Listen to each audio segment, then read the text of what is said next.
Sebelumnya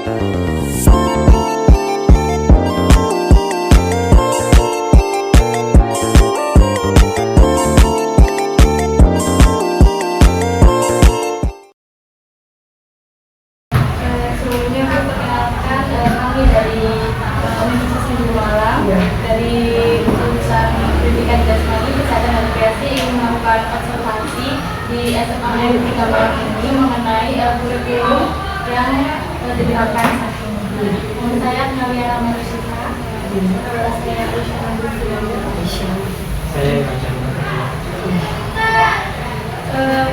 Untuk yang pertama itu di SMA Negeri Malang ini, apakah setiap tahun ajaran baru selalu menyusun kurikulum yang baru?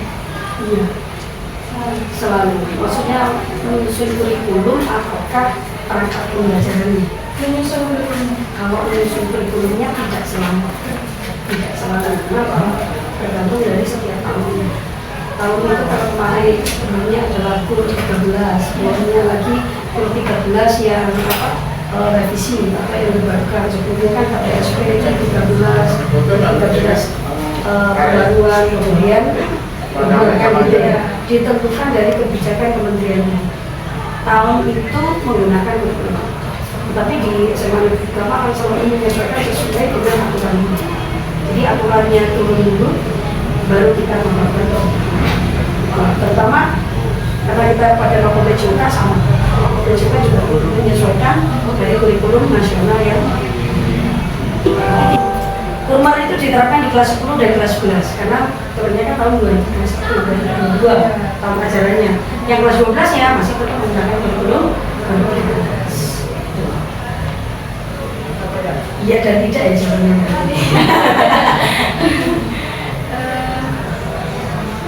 Pendapat Ibu mengenai diterapkannya kurikulum Merdeka pada tahun ini? Pendapat saya juga bagus, karena mengakomodir dari bakat dan minat dari siswa itu sendiri. Sekarang pembelajaran berdiferensiasi.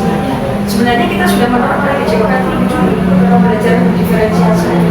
Kenapa? Ilham dulu Armi semangat dia ilham bagusnya dari futsal ataupun basket. Saya paksa untuk bagus di volley apakah bisa? Tidak bisa.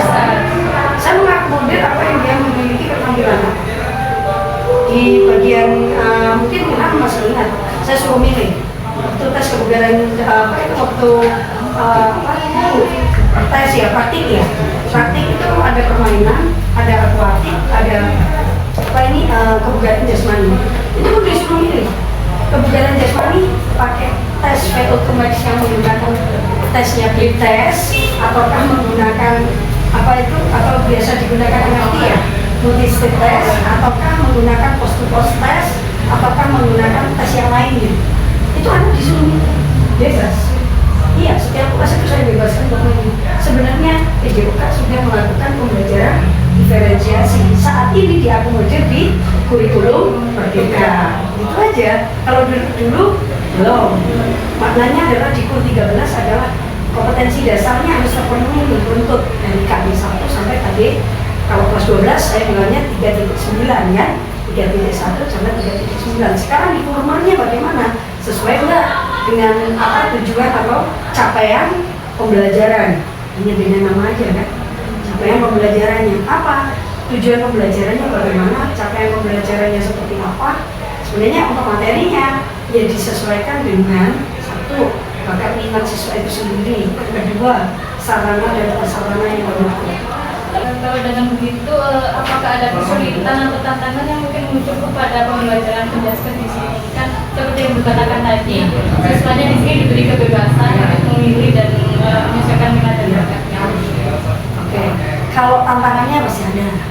Pertama di tantangan satu, saat guru PJK itu waktu ya. Jadi tantangannya ada di manajemen waktu. Karena kita kan ada namanya di Kurmar itu 3 JPK. Kemudian ada di implementasi dari pendidikan karakter profil pelajar Pancasila itu juga ada ya kan. Untuk profil pelajar Pancasila kan ada materi yang di situ khusus untuk yang ini temanya kan bangunlah jiwa dataga itu. Yang di apa itu namanya Kurmar ada satu tema untuk sistemnya blok P5. Bagaimana keterlibatan siswa di sekolah ini dalam mengimplementasikan pendidikan jasmani yang Ibu ajarkan? Apakah mungkin itu sedikit susah atau lebih mudah lagi karena usianya yang sudah beranjak dewasa? Untuk keaktifan siswa, kalau saya anggap itu adalah keaktifan siswa untuk di mata pelajaran BCOK jauh lebih mudah. Di Kompas jauh lebih mudah. Kenapa? Karena mereka merasa terakomodir apa yang menjadi bakatnya. Dan dia kan di usianya antara 16 dan 17, kan kelas 12 yang saya pegang gitu ya. Berarti siswa di Semanti ini rata-rata 15, 16, 17, di mana mereka adalah masa-masa waktu dia untuk berpendapat dan didengarkan. Dia juga pada masa ditumbuhnya secara psikologis maupun secara fisiologi ini ya, dia fisiknya itu udah siap untuk melakukan gerak spesifik. Jadi nggak akan sulit. Contoh pada saat melakukan gerak dribble bola basket ditambahkan dengan gerakan layup, terakhirnya adalah shooting. Kan dribble, layup, shoot. Itu bisa diajarkan di kapan? Pada saat jadi kelas 10, 11, dan 12. Kenapa? Itu sudah mengacu pada gerak spesifik. Pada saat mengacu gerak spesifik, itu akan lebih mudah nggak untuk di usia SMA? Sangat mudah. Apalagi menggunakan kurikulum mereka. Dia memiliki bakat dan minatnya di bidang bola basket, merasa terakomodir nggak? Iya, terfasilitasi. Iya, dengan apa? Memberikan kesempatan yang lebih dia untuk terampil dalam bidang itu yang sesuai dengan minatnya dia. Berarti yang aktif siapa kalau dalam pembelajaran BCOK? Siswanya, gurunya itu tadi harus sebagai apa? Fasilitator dan mentor. Sedikit flashback ya Bu. Mengenai COVID-19, itu kan masih menerapkan kurikulum 13 Ya. Nah, bagaimana strategi yang Ibu lakukan dalam mengajar pendidikan jasmani waktu COVID. Waktu COVID, pembelajarannya kan secara daring. Saat tahun 2020 daring sampai tahun 2021 daring. Pembelajaran saya ada melalui daring itu ya tetap berjalan dan anak-anak tetap aktivitasnya di rumahnya masing-masing dan mereka melakukan secara online. Jadinya kan saya tinggal buka itu melalui Google Classroom dan Classroom ya, Google Meet maupun Google Classroom atau Google Meet. Jadi harus membuka kameranya, aktivitasnya apa dari mana. Semuanya pasti di rumah. Di rumahnya, di halamannya boleh, bahkan di ruang tamu juga boleh. Tapi aktivitasnya adalah satu, aktivitas untuk meningkatkan maupun menjaga kesehatan. Yang kedua, aktivitas senam itu pilihan. Senam irama itu wajib. Kenapa senam irama saya pakai waktu itu? Senam irama itu bisa kita lakukan dan tes ujian praktiknya pun melalui daring. Di rumah masing-masing.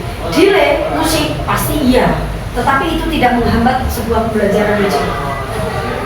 Justru karena COVID, tingkat kebugaran jasmaninya tinggi. Karena semuanya sadar untuk menjaga kesehatannya maupun kebugarannya. Karena semuanya takut sakit. Akhirnya apa? Tiap pagi dia berjemur. Tiap hari dia wajib aktivitas minimal 3 menit, aktivitas kebugaran. Jadi COVID tidak menjadi hambatan ataupun halangan untuk apa BCOK itu tidak jalan. Malah justru saya senang. Kenapa senangnya? Saat itu anak-anak saya sehat semua, tidak ada yang sakit. Kenapa takut sakit semua? Selanjutnya, menurut Ibu sendiri itu dalam proses pembelajaran software di sekolah ini lebih efektif menggunakan kurikulum merdeka atau kurikulum yang diterapkan sebelumnya? Kurma apakah sebelumnya? Iya. Nah ini kalau kurikulum 2013 karena saya masih merasakan itu, saya anggap juga sudah bagus. Akan tetapi untuk ke depan kan ini sudah mau menggunakan kurma untuk kelas 12. Nah, jadi saya masih belum bisa merasakan secara langsung mana nih yang lebih efektif. Masih belum. Kenapa? Saat ini sampai hari ini saya masih menggunakan kurikulum 13. Tapi tahun ajaran baru menggunakan kurma. Namun saya memiliki pengetahuan di kurmernya. Kenapa? Ya karena saya belajar di kelas 10. Kurmer ini kan mau dijadikan kurikulum nasional kan sekarang ya. Namanya kan kurikulum nasional itu sudah menggunakan kurmer itu. Maka ya saya harus pelajari dulu dan sudah mulai menyusun dari rancangannya.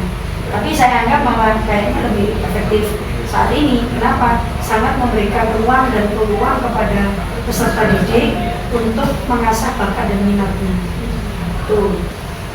Bisa, mungkin ada harapan yang ingin disampaikan kepada pemerintah kan apabila suatu nanti akan terjadi pergantian kurikulum di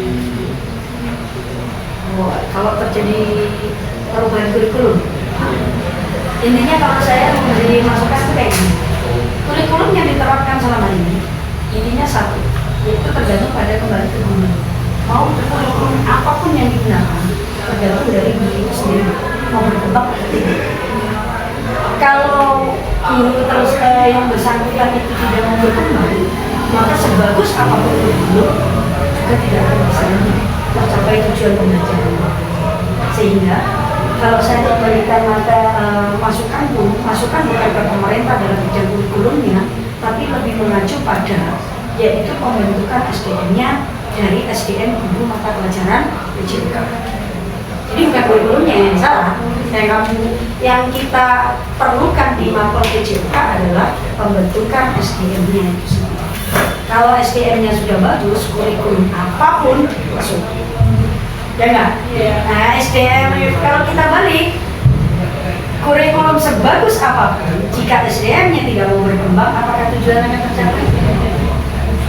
Ya, itu jadinya adalah malah justru ini kampus, jadi melalui FEKUN gitu ya. FEKUN kan mempertahankan ini, mempertahankan kualitas dari SDM-nya kan, berarti kan mencetak SDM guru-guru PJOK selanjutnya.